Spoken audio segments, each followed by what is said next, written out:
Let me ask you something. Have you ever told yourself you were going to start something? A workout routine, a project, a new habit, a change you knew you needed to make. And then didn't. Not once. Again and again. Monday was the day. Then next Monday. Then after the holidays. Then when things calm down. Then when you feel ready. And the honest truth is, things never calm down. You never quite feel ready. And that thing you were going to start is still waiting. Maybe it's been waiting for years. If that sounds familiar, this episode is for you, because the gap between knowing what to do and actually doing it isn't about intelligence. It isn't about having the right plan. And this is the part most people get completely wrong. It isn't about motivation. It's about discipline, but not the kind of discipline you probably think it is. The Stoics had a completely different understanding of what discipline actually means. And once you see it their way, the reason you keep stopping starts to make a lot more sense.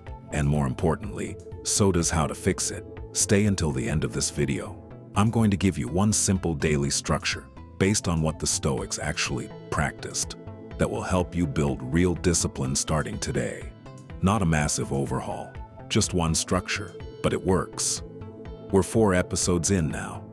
Episode 1, Why Your Life Isn't Moving Forward. Episode 2, How the World is Stealing Your Attention. Episode 3, How to Stop Your Emotions from Making Your Decisions. Each one has been building toward this, because discipline is what happens when you take everything from those first 3 episodes and actually put it into practice. Day after day, even when you don't feel like it, even when life gets in the way, even when no one is watching, that's where most people fall apart. And that's exactly where we're going today. If this series has been useful to you, subscribe right now and hit the notification bell. Episode 5 is the final episode of Season 1, and it goes somewhere most people never expect Stoicism to go. Part 1. The biggest lie about discipline here is the number one thing people get wrong about discipline. And I mean everyone. People who read self-help books, people who follow fitness influencers, people who make vision boards, people who write their goals on sticky notes and put them on the mirror. The lie is this: you need to feel motivated to be disciplined. You've seen this version of discipline. Someone gets a wake-up call, a bad doctor's appointment, a breakup, a moment of real pain, and suddenly they're fired up.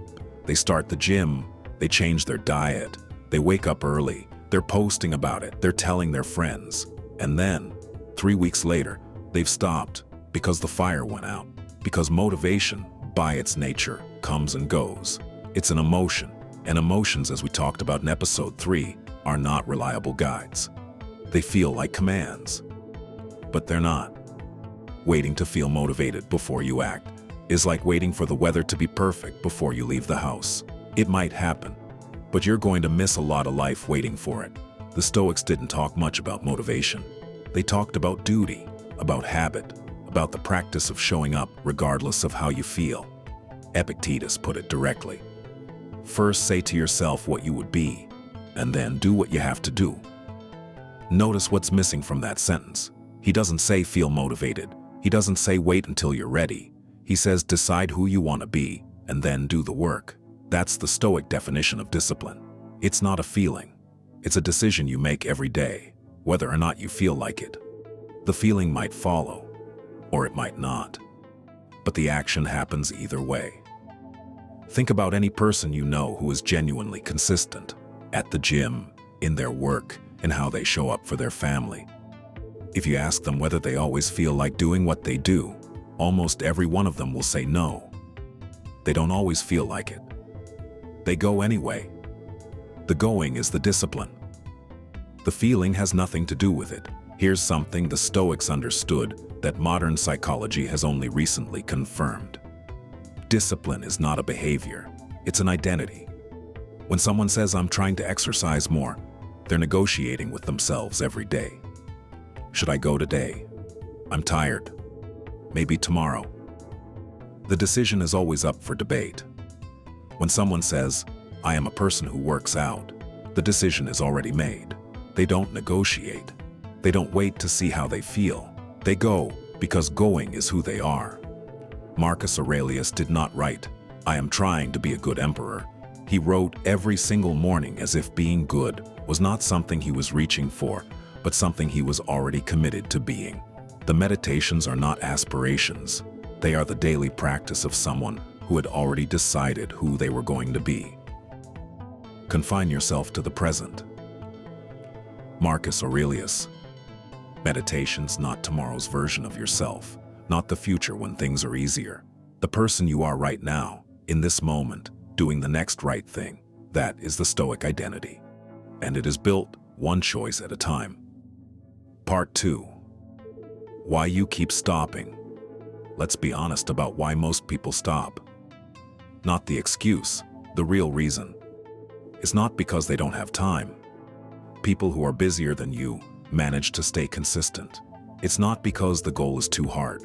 People have done far harder things with far fewer resources. It's not even because they don't care enough. The real reason most people stop is this: they feel uncomfortable and they listen to it. The alarm goes off and they feel tired, so they stay in bed. They sit down to work on something important and they feel resistance, so they check their phone instead. They show up to do something hard and they feel the urge to stop, so they stop. The discomfort is not the problem. Listening to it as if it were a command is the problem. This connects directly to episode 3. Remember the 3-stage model: impression, judgment, response. You feel tired. That's the impression. Your mind says, "This means I should stay in bed." That's the judgment. And then you stay in bed. That's the response. The discipline gap lives in stage 2, in the judgment you make about what the feeling means. And the Stoics had a very specific answer for what to do there. Seneca wrote about this with a kind of impatience that feels very modern. He was frustrated at himself, at his friends, at people in general, for how easily they let comfort become the ceiling of their lives. It is not because things are difficult that we do not dare. It is because we do not dare that things are difficult. Seneca read that again. We think the hard thing is hard, and so we don't start. And because we don't start, it stays hard, and it grows in our imagination. The longer we wait, the bigger it gets. The bigger it gets, the more we feel we need to feel ready before we begin. And we never feel ready enough, so we never begin. Seneca saw this clearly. The difficulty is not in the thing. The difficulty is in the decision to try. Make the decision. Start, and the thing shrinks to its actual size almost immediately. David Goggins is not a Stoic philosopher, but what he figured out through sheer brutal trial and error is exactly what the Stoics taught. He calls it the 40% rule.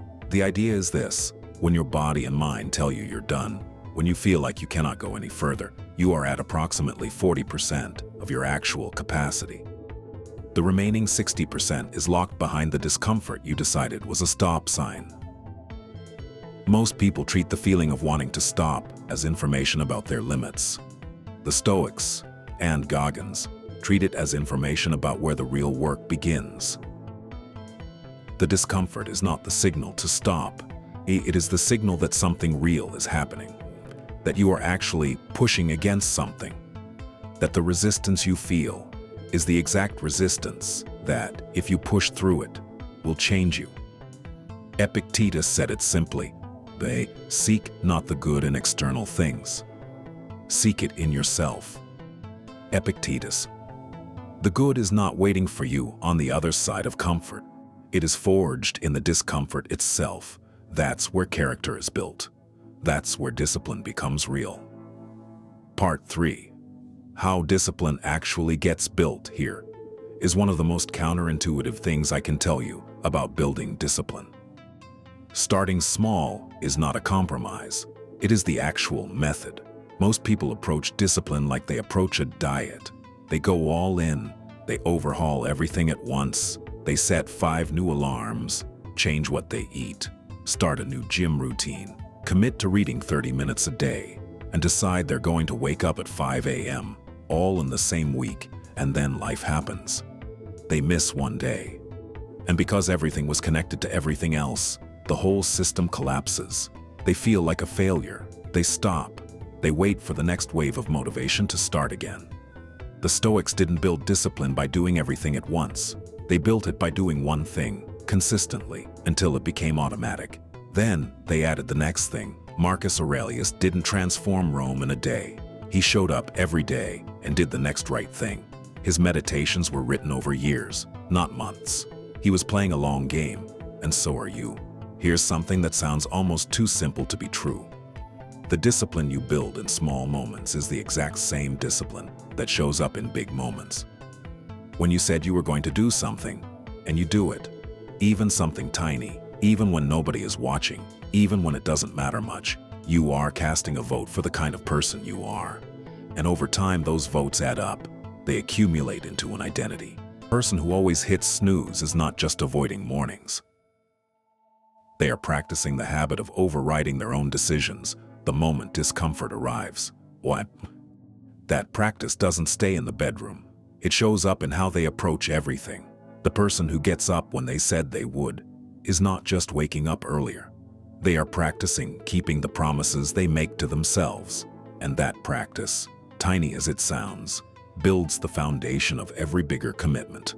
When people admire Roger Federer or Kobe Bryant, they admire the big moments, the championship match, the final shot, the legendary performance under pressure. What they don't see, and what made those moments possible, is the ordinary Tuesday. The practice session nobody filmed. The day when Federer went to the court, even though he didn't feel like it. The morning Kobe showed up to an empty gym at 4 a.m. and did the same drill for the 500th time. The extraordinary moment was not built in the extraordinary moment. It was built on 10,000 ordinary days when showing up was a choice, not a feeling. The Stoics called this the practice of virtue in the small things. They believed deeply that character is not revealed in crisis. Character is formed in the ordinary moments. The crisis only shows what was already there. How long are you going to wait before you demand the best for yourself? Epictetus, Part 4. The Stoic view of discipline as freedom. Most people hear the word discipline and feel something tighten. Rules, restrictions, no fun. Giving things up, being strict with yourself, a kind of self-imposed prison. The Stoics saw it completely the opposite way. For the Stoics, discipline was not a restriction on freedom. It was the source of it. The person who has no discipline, who acts on every impulse, follows every craving, avoids every discomfort, is not free. They are a slave to appetite, a slave to mood, a slave to whatever the current feeling is demanding. Think about your own life. The areas where you have the least discipline are usually the areas where you feel the least free. Your finances, if you spend without thinking. Your health, if you eat or drink without limits. Your time, if you let it disappear into whatever grabs your attention. In those areas, you are not in control. The impulse is in control, and you feel it. No man is free who is not master of himself. Epictetus, mastery of yourself. That is what discipline actually is. Not mastery over other people, not control of the world around you, just the basic foundational ability to be the author of your own choices rather than a passenger in your own life. And here is what the Stoics noticed. The more of that mastery you develop, the freer you feel, not despite the discipline, because of it. Nelson Mandela spent 27 years in prison, and when he walked out, he was not a broken man. He was not bitter. He was not small. He was larger than when he went in. People have written about how this was possible, and the answer that comes up again and again is this. Mandela made a decision early in his imprisonment that the conditions of his life would not determine the condition of his character. He could not control where he was. He could not control how he was treated. He could control how he responded. He could control his mind, and he did, every single day, for 27 years. He exercised in his cell. He studied.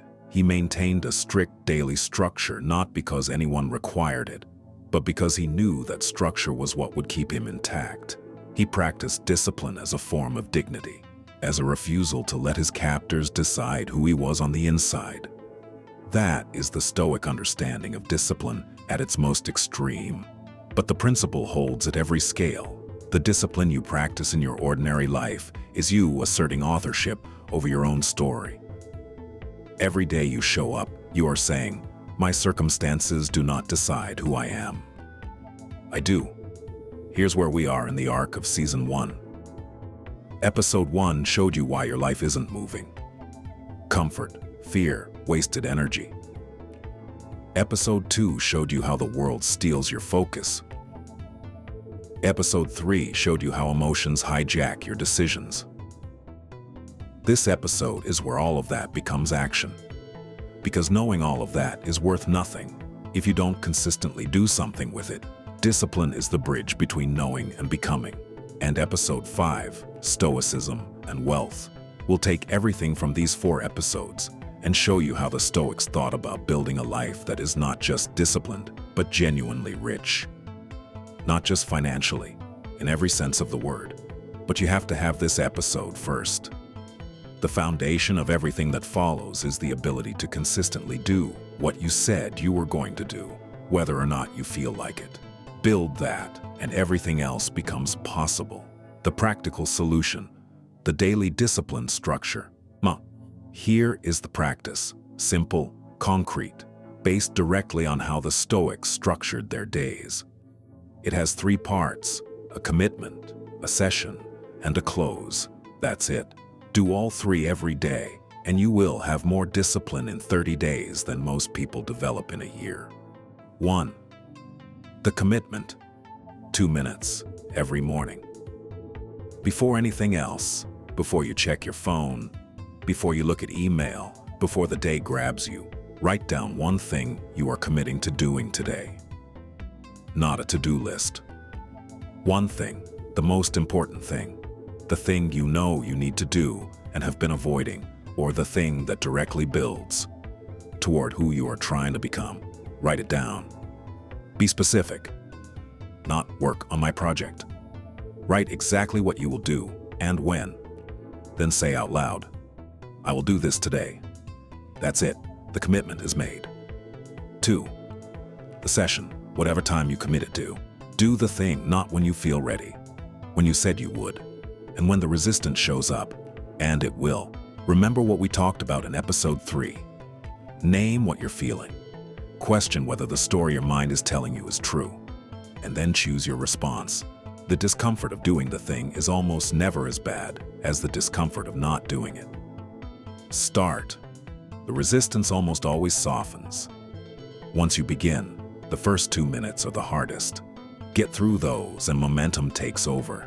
3. The close. 2 minutes every evening. At the end of the day, before your evening review from Episode 1, answer one question. Did I do what I said I would do today? Yes or no? Not a judgment, just an honest answer. If yes, acknowledge it. You kept your word to yourself. That matters. If no, don't spiral. Ask one question. What got in the way, and what will I do differently tomorrow? Then set the commitment for the next day. Close the loop. Every day. The commitment. The session. The close. That's the whole structure. 2 minutes in the morning, do the thing. 2 minutes at night. It sounds almost too simple, but simple done consistently beats complex done occasionally, every single time. What you are building here is not a perfect record. You will miss days. Life will intervene. The practice is not to be perfect. The practice is to close the loop every day and start again the next morning. That's what Marcus Aurelius was doing in his journal. That's what Epictetus was teaching. Not perfection, consistency. The willingness to show up again and again and again. And over time, not in a week, not in a month, but over real time, you stop being the person who was going to start. You become the person who does. You have power over your mind, not outside events. Realize this, and you will find strength. Marcus Aurelius, Meditations. Before you go, I want you to do one thing right now. In the comments below, write the one thing you have been putting off that you are committing to starting today, not tomorrow. Today. doesn't matter how small. Write it. Because writing it here, in public, where someone can see it, is itself an act of discipline. You are making a commitment out loud, and that makes it more real.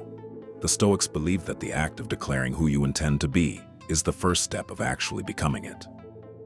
Write it. I'll be reading. Think of someone in your life who is stuck in the start-stop cycle, who keeps saying they're going to change but doesn't, who has big goals but can't seem to get traction. Send them this video. Not to push them, just because sometimes the right idea at the right moment is what breaks the cycle, and this might be that moment for them. That's a Stoic act. Using what you've learned to do something for someone else. Subscribe and hit the notification bell, because episode 5 is the final episode of season 1, and it might be the most surprising one yet.